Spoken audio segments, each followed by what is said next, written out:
This segment brought to you in association with Burger King.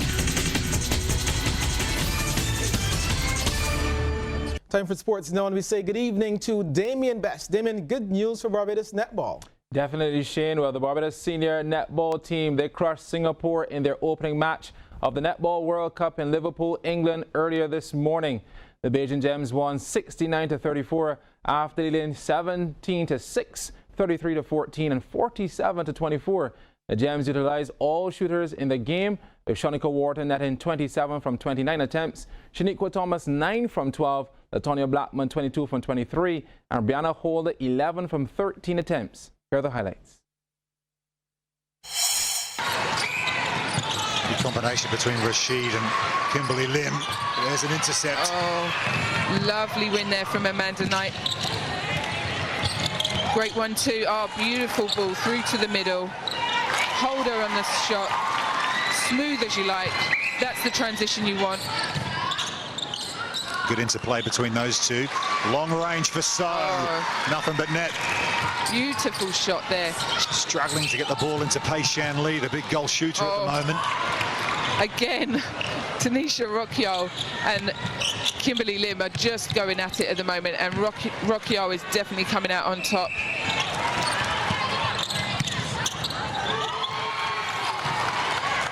Another intercept for the Bajans, and here they come again, working it through the midcourt. Mandy Knight back over the top. Into Blackman again. It's just too easy right now for Barbados.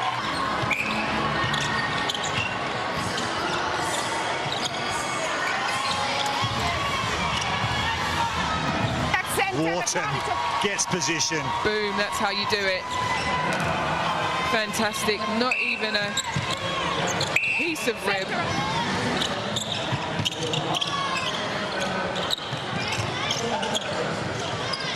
Wharton for her 23rd goal, and she sends it home. It's been impressive from Shanika Wharton.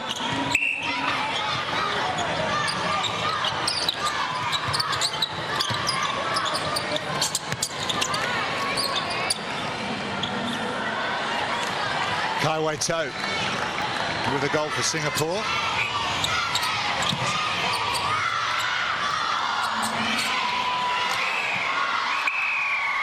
And the shot misses from Singapore to take us to full time. Perhaps that sums it up. Singapore, they've had slim pickings in this match against Barbados, and they haven't been able to convert enough opportunities. Contrast from Barbados, they've been brilliant, and they have taken the win.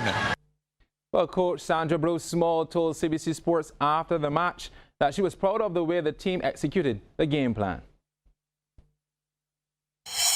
We had a great start, even though we had a bit too much turnovers. I would put that down to first game nerves. We were able to start with two debutants on court, Brianna Holder and Amanda Knight, and they both handled themselves really well. We used two different combinations, shooting combinations, Latonia and Brianna in the first half of the game, Shanika and Shaniqua in the second half.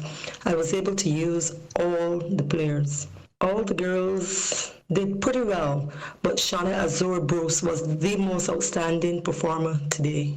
Tomorrow we play New Zealand. It is going to be an extremely big task for us, but we're going to look to win some small goals. One of our goals is to try to take a quarter off of them and to minimize the amount of goals they're scoring per quarter.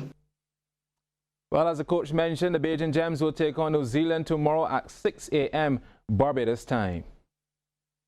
Well, the 18th FINA World Aquatics Championships began in South Korea today with the opening ceremony.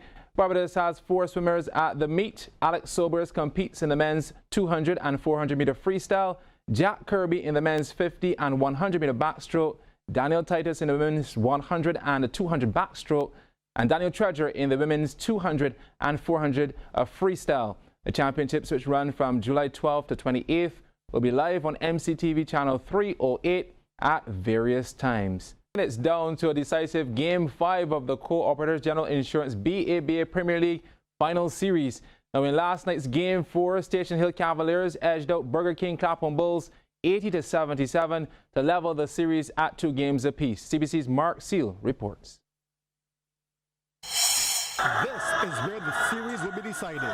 Cavs would force a Game 5 or the Bulls would win the title. The Cavs came out as a unit on a mission. The rejection, the turnover, and it's all in the hands of Said Norville, who drives through the defense and gets the layup. But don't think that the Bulls were not in this game. Keelan Phillips goes big and drills it. Another big setup by the Bulls. This time Phillips finds his backcourt mate, Raheem Gibbons, and he fires home. But the Cavs were able to get an edge at the end of the first quarter, even though by the narrowest of margins, 18-17. And they picked up just where they left off in the second quarter. Norville with the execution. More points here for the Bulls. 3 from Gibbons.